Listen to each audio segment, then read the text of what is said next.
아멘. 감사합니다. 지난주일 오후에 저희 장모님이 자녀들을 집합시켰습니다. 내가 아무래도 죽을 것 같으니 다 모이라. 전부 다 깜짝 놀라서 모였습니다. 보니까 숨은 좀 찬데 괜찮아요. 그래서 전부 다 뭐라 그러냐면은 양치기 소년이 되지 말라. 그렇게 얘기합니다. 근데 이제 장모님이 오라고 하는 이유는 장모님 아버지가 자기와 똑같은 증상으로 있다가 갑자기 돌아가셨대요.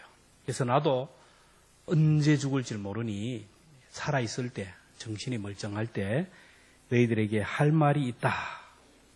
불러놓고 지금까지 지내온 것 주의 크신 은혜라. 자기 혼자 찬송을 얼마나 크게 하는지 몰라요. 찬송을 하고 저보고 기도하라 그리고 이제 유언처럼 얘기를 하는 거예요. 길어요. 이제 녹음을 하고 하는데 나이든 너희들에게 유산을 물려줄 건 없지만은 신앙의 유산은 물려준다. 나는 하나님 제일주의로 주님을 주인 삼고 삼았다. 너희들을 위하여 새벽을 한 번도 빠지지 않고 기도했다고. 믿음 잘 지키고 살아가라고.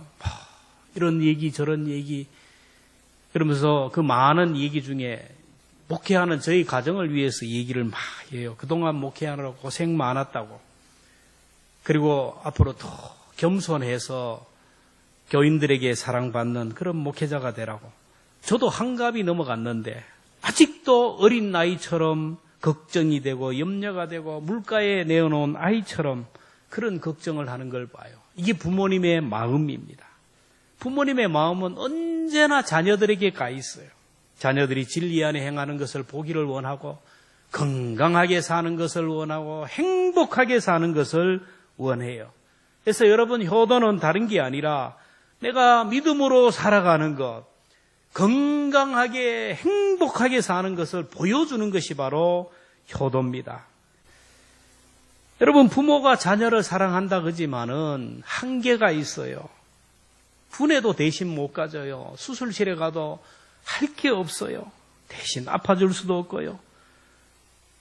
대신 공부할 수도 없고 대신 직장에 가줄 수도 없고 대신 돈 벌어줄 수도 없고 본인 스스로 오로지 헤치고 나가요. 대학의 문도 열어들어야 되고 취업의 문도 열어야 되고 결혼도 해야 되고 자녀도 낳아야 되고 아버지 노릇도 해야 되고 자식 노릇도 해야 되고 교회에서 또 사명도 감당해야 되고 이 험한 세상 얼마나 험한 세상 세파를 이겨나가야 됩니까? 질병과 싸워야 되고요. 생존 경쟁이 치열한 세상 속에 살아남아야 되고요. 믿음도 지켜야 되고 여러분 혼자 해야 돼요. 혼자. 부모가 해줄 수 있는 것이 아무것도 없어요. 나 성경은 자녀를 위하여 부모가 할 수 있는 것이 있다고 얘기했어요. 여러분 오늘 이 시간 성경적인 부모상, 다음 주에는 성경적인 자녀상에 대해서 말씀하는데 우리 부모가 된 사람으로서 할 수 있는 것이 있어요. 성경적인 부모상. 첫째는 뭐냐면은 연약한 자녀들을 전능하신 하나님께 연결하는 다리 역할을 해야 돼요. 자녀는 연약합니다. 부족합니다. 그래서 우리 전능하신 하나님 앞에 연결시키는 것이 바로 부모의 역할입니다. 오늘 본문을 보면 어린 아이들을 예수님께 데려와서 만져주시고 안수해달라고 하는 모습을 봐요. 오늘 15절에 보면 사람들이 예수께서 만져주심을 바라고 자기 어린 아기를 데리고 오매 부모는 자녀를 교육하는데 교육을 거꾸로 하면 뭐죠? 육교입니다. 육교. 여러분 부모는 어린 아이들을 하나님께 연결하는 다리요. 육교의 역할을 감당해요. 자녀는 한계가 있어요. 부족합니다. 그러나 전능하신 하나님께 연결시키는 것이 바로 부모가 해야 할 일이에요. 유대인들은 전통적으로 자녀들을 하나님께 연결시키는 다리 역할을 했어요. 보이지 않는 하나님 앞에 우리 자녀들을 연결해야 되는데 하나님 앞에 가기 위해서 그 디딤돌로 그 중간 다리 영적인 자리로 아이들을 인도하는 역할을 했어요. 그래서 하나님의 말씀을 대신 전하고 가르치는 랍비들, 그들은 랍비를 가장 부모님 다음으로 존경하는 그런 인물이에요. 랍비가 그 마을에 오면 아이를 데리고 가서 안수기도 받게 하고 그리고 또 이렇게 말씀을 듣게 해요. 유대인들이 자녀들에게 하나님의 핵심 가치를 공부하게 했는데 오늘 우리식으로 설명하면 그렇습니다. 매일 성경 한 장 읽으면 용돈 얼마 줄게. 성경 암송하면 내가 뭐 해줄게. 예배 잘 드리면 내가 뭘 해줄게. 당근을 던져요. 기도하면 내가 어떻게 해줄게. 그래서 하나님 앞으로 갈 수 있는 그 중간 디딤돌 자리로 인도해요. 수단 방법을 가리지 않고 그 아이들이 그 자리에 가게 하면 그 자리에서 하나님 앞에 나가도록 연결 역할, 다리 역할을 해요. 사회적인 약자인 환자를 신방하는 것을 훈련시킵니다. 고아와 과부와 나그네를 사랑하고 섬기는 훈련을 시킵니다. 사람을 볼 때 제일 먼저 장점을 볼 수 있는, 그리고 장점을 발견하고 그것을 이렇게 칭찬하는 그런 훈련을 시켜요. 성경은 자녀를 하나님이 주신 기업이라고 했습니다. 시편 127편 3절 함께 봅니다. 시작.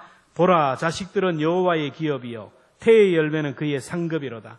삼성그룹, 엄청난 그룹이죠. LG그룹, 여러 가지 현대, 그거 들어가기 위해서는 너무 힘들어요. 이 기업이 크니까 그 기업을 통해 얼마나 많은 사람들이 먹고 살고 얼마나 많은 지역사회를 살리고 나라의 국격, 브랜드 가치를 높이는지 몰라요. 유대인들은 하나님이 주신 자녀를 기업으로 생각해서 기업으로 키워가는 것을 봐요. 그래서 그 자녀들이 큰 기업으로 성장시켜서 그 가정을 살리고 지역사회를 살리고 이스라엘을 살리고 전 세계를 살리는 그런 사람으로 만들어요. 여러분, 전 세계를 움직이는 사람이 거의 미국에 있지만 그 미국을 움직이는 사람은 전부 유태인이에요. 여러분, 믿든지 말든지 금융계, 정치계, 모든 사회, 경제, 모든 분야를 붙들고 움직이는 사람은 전부 다 유대인이에요, 유대인. 지금 저 이스라엘이 조그만 나라가 하마스를 공격하고 이렇게 문제가 있는데도 누가 타치하지 않아요. 미국이 타치하지 않잖아요. 전 세계를 움직이는 게 바로 유태인이에요. 그들은 하나님의 자녀들을 왕 회장님께 연결해서 하나님의 말씀으로 기업을 키웠기 때문에 엄청난 영향력을 가지게 해요. 오늘 본문을 보면 아이들을 예수님께 데려와서 만져주시고 안수기도 해주시기를 요청했는데 저와 여러분들도 우리 자녀들을 주님께 데려와서 성전뜰에 머물게 할 길을 주님의 이름으로 축원합니다. 성전뜰에 가 있어야 돼요. 가서 졸더라도 성전뜰에 있고 성전뜰에 있고 교회에 있으면 그 아이가 하나님을 만날 기회가 있어요. 어릴 때부터 여러분들 목회자들과 좋은 관계를 맞아요. 그래서 우리 교회도 군에 가거나 하면은 안수기도 받고 아프면 안수기도 받는데 여러분 자녀들을 이렇게 데리고 와서 안수해 주세요. 그러면 목사가 바쁘니까 가라. 안 그러죠. 이게 아무것도 아닌 것 같지만 이게 우리의 삶의 실천을 해야 돼요. 월삭기도에 데리고 와서 아이들을 데리고 와서 기도 부탁을 하고요. 교회마다 특별 새벽 기도회나 신년 기도회 보면 아이들을 강대상 위에 올려가지고 함께 예배하는 거예요. 하나님의 자녀입니다. 하나님 맡아달라고 하나님 앞에 올려드리는 거예요. 근데 어떤 부모들은 아이들을 왜 교회 가냐고. 아이들이 무슨 새벽 기도를 가냐고. 그게 가로막고 있어요. 학원 안 가면 난리 나요. 교회 안 가면 아무런 관심이 없어요. 교회 가든 말든 상관이 없어요. 학원만 안 빠지면 돼요. 공부만 잘하면 돼요. 그러니까 이 시대에 골리앗을 키워요. 용병을 키웁니다. 하나님을 알지 못하는 세대를 키워가는 거예요. 오늘 본문을 보면 아이를 예수님께 데려오자 제자들이 가로막잖아요. 15절에 보면 사람들이 예수께 만져주심을 바라고 자기 어린아이를 데리고 오매 제자들이 보고 꾸짖거늘. 왜 그렇습니까? 시끄럽거든요. 떠들거든요. 산만하거든요. 예수님이 말씀을 전하는데 떠들면 안 되니까 애들은 가라는 거예요. 그때 주님이 그 어린아이들을 막는 제자들을 책망합니다. 16절 같이 함께 읽습니다. 시작. 예수께서 그 어린아이들을 불러 가까이 하시고 이르되 어린아이들이 내게 오는 것을 용납하고 금하지 말라. 하나님의 나라가 이런 자의 것이니라. 어린아이들이 내게 오는 것을 금하지 말고 용납하라는 거예요. 믿음의 부모는 어떻게 하든지 아이들을 주님께 인도하는 사람이에요. 교회사를 보면 위대한 사람들은 다 어릴 때 하나님의 뜰에서 하나님의 성전에서 하나님을 만나고 은혜 받았던 사람들이에요. 예수님이 안고 안수기도 했던 사람들이 이렇게 역사적으로 보면 초대교회 교부들 위대한 지도자들이 다 되었어요. 사무엘도 다윗도 요셉도 디모데도 모두 어릴 때 하나님을 만난 사람. 여러분, 그 유명한 교부 폴리캅은 9살 때 하나님을 만났대요. 미국의 영적인 거장인 조나단 에드워드는 7살 때 주님을 만났어요. 진젠돌프는 9살에, 스펄전은 5살에 주님을 만나고, 감리교의 창시자 웨슬리는 4살 때 주님을 만나요. 4살에 뭘 알겠느냐? 아니에요. 지금 한국교회 성도들의 85%가 20살 이전에 교회 다녔던 사람들. 오늘 한국교회 지도자들을 보면 어릴 때 주일학교에서 양육받은 사람들. 이 시대의 한국교회 리더들은 스카이 출신이 아니고 주일학교 출신들, 성경학교 출신이라는 것을 여러분 꼭 기억할 수 있기를 바랍니다. 여러분, 아이들이 인물이 되기 위해서는 주일학교에 보내야 돼요. 조기교육 그런데 신앙의 조기교육처럼 중요한 것이 없어요. 존 노크라는 사람은 사람의 마음은 백지와 같다. 백지. 여러분, 백지에다가 무엇을 쓰느냐에 따라서 달라져요. 어린 나이의 심령, 아무 때도 들지 않고 순수한 어린 나이의 마음 속에 하나님의 말씀을 심어주고 진리의 말씀을, 하나님을 그 속에 심어주면 일생 하나님의 자녀로, 하나님의 백성으로 살아가고 하나님의 일꾼으로 살아가는 거예요. 그런데 종교의 자유가 있는데 때가 되면 되겠지. 방치하다 보면요, 아이들이 막 세상 쓰레기들, 사탄이 만들어 놓은 쓰레기들로 쓰레기통이 되고 말아요. 어린 나이의 마음을 누가 점령하느냐에 따라서 그 아이의 미래가 달라져요. 여러분, 아이들의 마음은 영적 전쟁입니다. 누가 먼저 손을 쓰느냐, 그쪽이 이기는 거예요. 구세군의 어머니 캐서린 부스 여사는 8명의 자녀들을 위대한 일꾼으로, 지도자로 다 만들었어요. 그러니까 사람들이 비결이 뭡니까? 노하우가 뭡니까? 물을 때 대답은 항상 간단했어요. 나는 언제나 사탄보다 한 발 앞섰다. 한 발 앞섰다라는 거예요.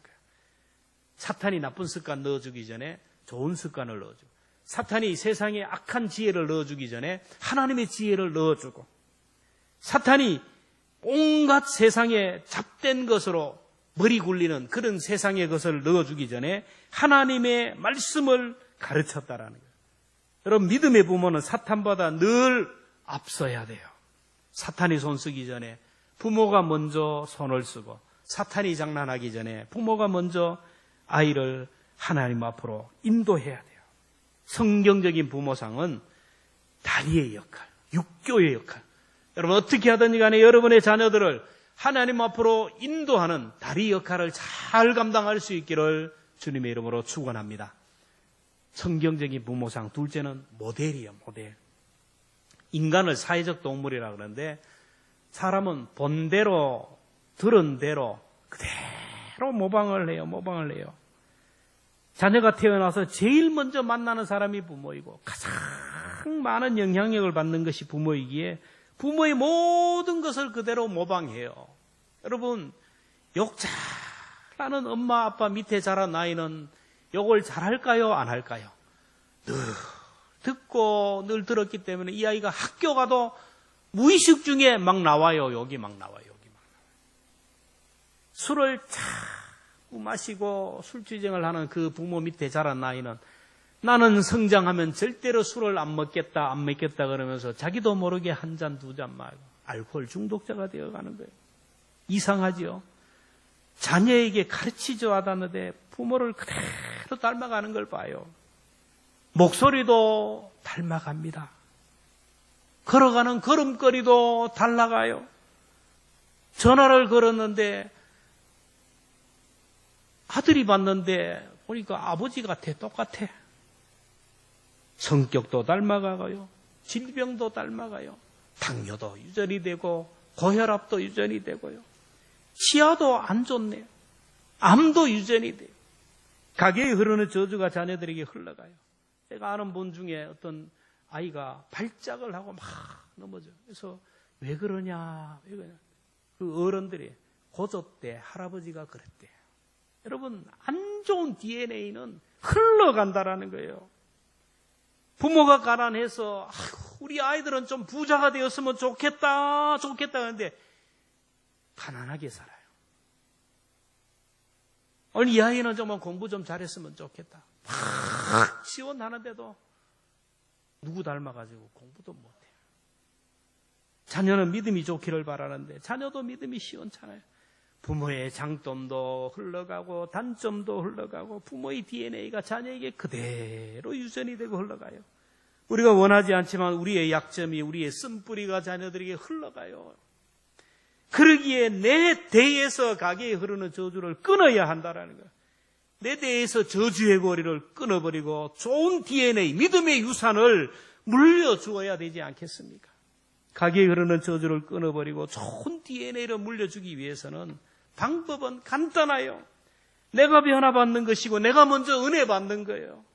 내가 은혜 받고 내가 저주의 물줄기를 돌려버리고 축복의 물줄기로 만들어야 돼요. 영은 흘러가게 돼요. 영은. 여러분, 목회자가 왜 2단 사이비디 이상한 사람들 옆에 가지 말라고 하는 이유가 아세요? 가면요 흘러가요. 김일성이요 그렇게 때려잡자 김일성 욕해도요, 김일성이 옆에 가서 한 30분만 얘기하면 김일성이를 존경한대요. 그 설득력 대단하는 거예요. 여러분, 카리스마. 영은 흘러가요. 조는 사람 옆에 가면요 나도 졸려요. 여러분, 예배당에 앉을 때 조는 사람 옆에 가면 나도 졸리게 돼요. 은혜 받는 사람 옆에 가면 나도 은혜 받게 돼요. 영은 흘러간다라니까요. 내가 성령으로 충만하면 내가 만나는 가족들, 자녀들, 만나는 사람들에게 성령이 흘러가요. 저는 옛날에는 기도할 때 하나님 나에게 은혜를 달라고, 나에게 성령 충만을 달라고, 말씀의 능력을 달라고 철없이 그렇게 기도했어요. 지금도 그래 기도해요. 근데 목적이 달라요. 지금은 저를 위해서가 아니라 우리 성도들을 위해서 저에게 은혜를 주시고 말씀의 능력을 달라고 기도해요. 나를 위해서가 아니에요. 제가 은혜를 받아야, 제가 성령으로 충만해야 성도들이 은혜를 받고, 성도들이 은혜를 받아야 교회가 변화되고, 교회가 복을 받아야 이 지역사회를 구원하지 않습니까? 하나님, 저에게 은혜를 주십시오. 저 때문이 아니라 성도들을 위해서, 우리 자녀들을, 가족을 위해서, 내가 만나는 사람을 위해서 나에게 은혜를 주옵소서. 답답합니다, 하나님. 참 답답합니다. 이 인간만 변화시키면 다 되는데 나를 변화시켜달라고. 이런 기도가 나와요. 여러분, 이 기도가 저와 여러분의 기도가 되기를 주의 이름으로 축원합니다. 목사가 변하면 성도들이 변해요. 교사가 변하면 학생들이 변합니다. 구역장이 변하면 구역이 변해요. 우리 교회가 변하면 지역사회가 변화될 줄로 믿습니다. 말로, 건의로 가르치는 것, 주장하는 자세로는 사람을 변화시키지 못해요. 베드로전서 5장 3절에 보면 맡은 자들에게 주장하는 자세를 하지 말고 양무리의 본이 되라. 본이 되라. 모델이 되라. 샘플이 되라는 거예요. 내가 예수님을 따르는 자가 되고 예수님을 닮아가는 자가 되고 내가 예수님을 바라보며 살아가면 그 모습을 본 사람들이 나를 보고 감동을 받고 도전을 받고 은혜를 받는다라는 거예요. 은혜는 하나님으로부터 나에게 받는 게 아니고 은혜 받는 나를 보고 사람들이 은혜를 받아요. 그래서 오늘 우리가 은혜를 끼치라. 내가 하나님의 은혜를 자꾸 받고 변화된 모습을 보면 변화된 나를 통하여 사람들이 은혜를 받게 된다라는 거예요. 우리는 성경을 보고 우리는 예배하고 하나님을 대면하지만 세상 사람들은 변화된 우리의 모습을 보고 은혜를 받고 감동을 받아요. 여러분, 자녀들을 말로 가르치는 것은 한계가 있고요. 어떻게 살다 보니 자녀들이 하면 벌써 다 커버렸어요. 머리가 다 컸어요. 가르칠 수 없는 지경이요. 제가 지금 이래 보니 자녀들에게 말로 양육하기에 이미 늦은 분들로 가득해요. 이제는 영적 DNA를 믿고 내가 먼저 은혜 받고 내가 먼저 변화되어서 자녀들에게 본을 보일 수 있기를 주님의 이름으로 축원합니다. 내가 주님을 바라보면 자녀도 주님을 바라봐요. 그렇죠. 우리가 길을 가다가 어떤 사람이 서가지고 이상한 곳으로 딱 쳐다보면요, 사람들이 어떻게 하죠? 가다가 전부 다 저걸 쳐다봐야 다. 사람이 이상해요. 내가 바라보는 것 자녀들이 바라봐요. 고린도전서 11장 1절에 보면 내가 그리스도를 본받는 자같이 너희는 나를 본받는 자가 되라. 부모가 주님을 바라보고 주님 중심으로 살고 그 자녀는 부모를 바라보는 주님을 바라보게 되고 하나님을 믿는다라는 거예요. 어거스틴은 이런 유명한 말을 합니다. 나는 어머니의 무릎에서 하나님을 배웠고 어머니의 눈물의 기도가 나를 탕자의 길에서 돌아서게 했다. 여러분, 자녀들이 교회에 안 다닌다고, 여러분 자녀들이 믿음이 없다고 낙심하지 말고 하나님 앞에 기도하면 그 기도가 어거스틴을 돌이켰던 여러분의 자녀들을 돌이키게 될 줄로 믿습니다. 어거스틴은 말합니다. 하나님은 나를 살리기 위하여 어머니를 나를 보냈고 나를 하나님의 사람으로 인도하기 위하여 어머니 학교에 나를 보내셨다. 나에게 어머니를 주신 하나님을 경배합니다. 여러분, 수바이처, 아프리카의 성자 수바이처도 말합니다. 나는 어릴 때 어머니 손 붙들고 교회에 가서 예배드리면서 하나님을 만났고 경건을 배웠노라.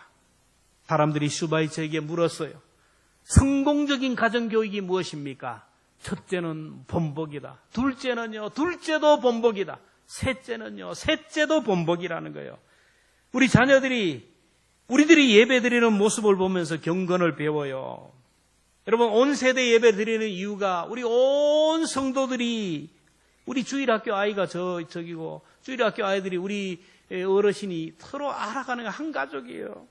예배하는 우리의 모습을 보고 아이들이 경건을 배우기 위해서요. 그래서 집에서 기도하는 모습을 보여줘야 되고 성경 읽는 모습도 보여주고 어렵고 힘든 일이 있을 때 한 잔 먹고 막 방황하는 것이 아니라 하나님 앞에 새벽을 깨워 기도하는 모습을 보여요. 기도로 문제를 풀어가는 그 모습을 보여요. 기쁘고 즐거울 때는 하나님을 찬양하는 모습을 보여야 돼요. 여러분의 자녀들이 나처럼 살기를 원하면 그대로 살아가면 돼요. 나보다 좀 더 위대한 삶을 살기를 원하면 내가 은혜 받는 자리에 가야 되고 내가 은혜 받고 내가 성령 충만 받고 내가 변하면 되는 거예요. 마지막으로 성경적인 부모상, 세 번째는 자녀를 축복하는 제사장이에요. 성경적인 부모상은 제사장 역할이에요. 하나님은 두 곳을 통하여 복을 주셔요. 첫째는 목사가 축복 기도를 할 때 복을 주셔요. 또 하나는 부모가 자녀들을 위하여 축복할 때 복을 주시는 거예요. 부모는 자녀들을 위하여 무릎 꿇고 기도의 제사장이 되라는 사명을 주셨어요. 아브라함과 이삭과 야곱 그리고 요셉으로부터 모세 믿음의 대가 계속 흘러내려간 이유가 뭔지 아세요? 조상들의 축복 기도를 통하여 흘러내려가는 거예요. 여러분들이 자녀들을 위하여 무릎을 꿇으면 꿇을수록 기도하면 할수록 여러분의 자녀들의 미래가 활짝 열려가요. 서두에서 말씀드렸지만 부모는 자녀를 위해 해줄 수 있는 게 아무것도 없어요. 뭘 해주겠어요? 자녀가 생사가 왔다 갔다 하는 수술실에 있을 때 부모가 뭐 해야 했어요? 그저 기도실에 가서 기도하는 것밖에 없잖아요. 자녀들이 생활전선에 치열하게 싸우는데 여러분 자녀들이 생활전선에서 어떻게 사는지 한번 상상해 보세요. 쉬운 게 아닙니다. 오만 소리를 듣고 정말 죽고 싶은 마음이 이런 생존 경쟁에 살아가는데 여러분이 뭐 해줄 게 뭐가 있어요? 기도밖에 해줄 것이 없어요. 사탄 마귀가 역사하는 영적 전쟁에서 자녀들이 믿음을 지켜내야 되는데 우리가 기도밖에 할 게 없잖아요. 여러분 자녀들에게 있는 육신의 약함을 보지 마세요. 낙심할 수밖에 없어요. 절망할 수밖에 없어요. 그러나 자녀들의 아버지가 되신 하나님을 바라보면 소망이 생겨요. 전능하신 하나님을 바라보면 낙심하지 않아요. 자녀들의 환경, 약함 보지 마시고 전능하신 하나님, 우리 자녀들의 하나님 되신 그 하나님을 바라보며 기도하기를 주의 이름으로 축원합니다. 인간의 생사화복을 주장하시는 하나님, 불가능한 것이 없는 그 하나님을 바라보며 기도해야 돼요. 이제 말씀을 맺으려고 합니다. 이제 다 큰 자녀에게 우리가 뭘 하겠어요? 우리 장모님이야 뭐 담대하니까 목사를 앞에 놓고 막 검거를 하죠. 여러분 같으면 자녀들 불러놓고 앉아가지고 이렇게 해라 저렇게 해라 할 수 있어요? 못하죠. 당신이나 잘하세요. 우리 장모님이 그래도 그래 하니까 아무 말을 못하죠. 말로 안 돼요. 말로. 이제는 영적 DNA를 믿고 본을 보여야 돼. 본을. 자녀를 위하여 내가 먼저 은혜 받아야 돼요. 내가 먼저 성령 충만을 받아야 되고 내가 먼저 변화해야 돼요. 가게에 흐르는 저주가 내게서 끊어버리고 새로운 축복의 물줄기를 만들어서 그 물줄기를 자녀들에게 돌려줘야 되지 않겠습니까? 내가 기도하지 않는데 그 자녀 또 기도 안 해요. 내가 영적으로 게으르면 자녀 똑같아요. 가게에 흐르는 저주가 계속 흘러갈 수밖에 없어요. 이제 자녀들을 위하여 기도해야 되지 않습니까? 보면 새벽마다 시간마다 자녀를 위하여 눈물로 기도하는 성도들이 있어요. 그런데 자녀들을 보면 정말로 기도해야 되는데 그렇게도 기도 안 해요. 부모로서. 여러분 한번 생각해 봐야 돼요. 우리 부모의 기도로 오늘 내가 여기 있다면 이제는 우리 자녀들을 위하여 기도해야 잖아요. 성경을 보면 야곱이 노년에 사랑하는 자녀들을 불러놓고 한 사람 한 사람 축복 기도했어요. 장자 루벤부터 12명의 자녀들에게 축복하는데 그대로 복을 받아요. 요셉을 축복할 때는 요셉은 샘 곁에 무성한 가지라 그 가지가 담을 넘었도다. 근데 요셉의 생애를 보면 담을 넘어요. 아버지라는 가문의 담을 넘고요. 그 마을의 담을 넘고 이스라엘의 담을 넘고 애굽이라는 지역의 담을 넘어서 정말로 전 세계에 선한 영향력을 끼치지 않았습니까? 우리의 자녀들을 축복할 때도 여러분 통 크게 믿음으로 한번 기도해 보세요. 내 입에서 자녀들을 위하여 이 믿음의 고백이 나오면 고백한 대로 기도가 이루어져요. 전능하신 하나님을 믿는다면 그 하나님 앞에 나와 기도해야 돼요. 입술로 여러분 기도하다 보면요. 자녀를 위해 기도하다 보면 나도 모르게 이상한 말이 확 나와요. 하고 나서 깜짝 놀래요. 근데 돌아보면 그 기도대로 이루어지는 걸 봐요. 여러분 하나님 앞에 나와 입술의 기도로 심어갈 수 있기를 축원합니다. 잠언 18장 20절입니다. 시작. 사람은 입에서 나오는 열매로 말미암아 배부르게 되나니 곧 그의 입술에서 나는 것으로 말미암아 만족하게 하느니라. 우리의 생애를 자녀들을 축복하는 믿음의 조상이 되어야 돼요. 우리 품에 있는 자녀들을 나로 인하여 천국에 갈 수도 있고 지옥에 갈 수 있어요. 내가 지금 다리가 되어서 지옥 가는 다리를 낼 수도 있고 천국 가는 다리를 낼 수가 있어요. 나를 통하여 축복의 길로 갈 수도 있고 실족의 길로 갈 수 있어요. 나로 하여금 나 때문에 행복한 길로 갈 수도 있고 불행의 길을 갈 수가 있어요. 우리 앞에 있는 자녀들, 우리 후손들, 우리의 눈물로 성장하고 성숙해가요. 오늘 우리는 이 땅에 살다가 이제 하늘나라로 가야 돼요. 머지 않았습니다. 인정하든 인정하지 않든 이 땅의 생애를 마치고 가지만은 우리가 이 땅에서 이름을 불러가며 축복하고 기도했던 사랑하는 눈물의 자녀들은 이 땅에서 요셉처럼 하늘의 별과 같이 빛나는 믿음의 아들, 딸들이 될 줄로 믿습니다. 그 자녀들을 위하여 기도의 손을 내리지 말고 다시 한번 기도의 손을 높이 들고 자녀를 위하여 기도하는 그런 기도의 어머니, 기도의 아버지, 기도의 조상이 되었으면 좋겠어요. 오늘 우리가 함께 찬송할 테인데 579장 이 찬송은 어버이 주일날 주로 부르는 찬송인데 아니에요. 이 찬송을 부르는 이유는 이 찬송을 부르면서 우리 어머니, 아버지를 생각하면서 역으로 한번 생각해 보세요. 우리 자녀들이 나를 볼 때 과연 이런 아버지, 이런 어머니였나? 어머니의 넓은 사랑, 아침 저녁 읽으시던 어머니의 성경책, 자녀들이 우리의 삶을 보면 얼마나 하나님 앞에 성경 읽고 기도하는 모습, 영적인 모습을 보여주나요? 이것을 생각하면서 부모님의 은혜도 감사하며 우리 자녀들에게 좋은 이미지를 남기는 좋은 부모상으로 또 우리 자녀들에게 길을 열어주는 그런 믿음의 부모님 되기를 바랍니다. 함께 찬양합시다.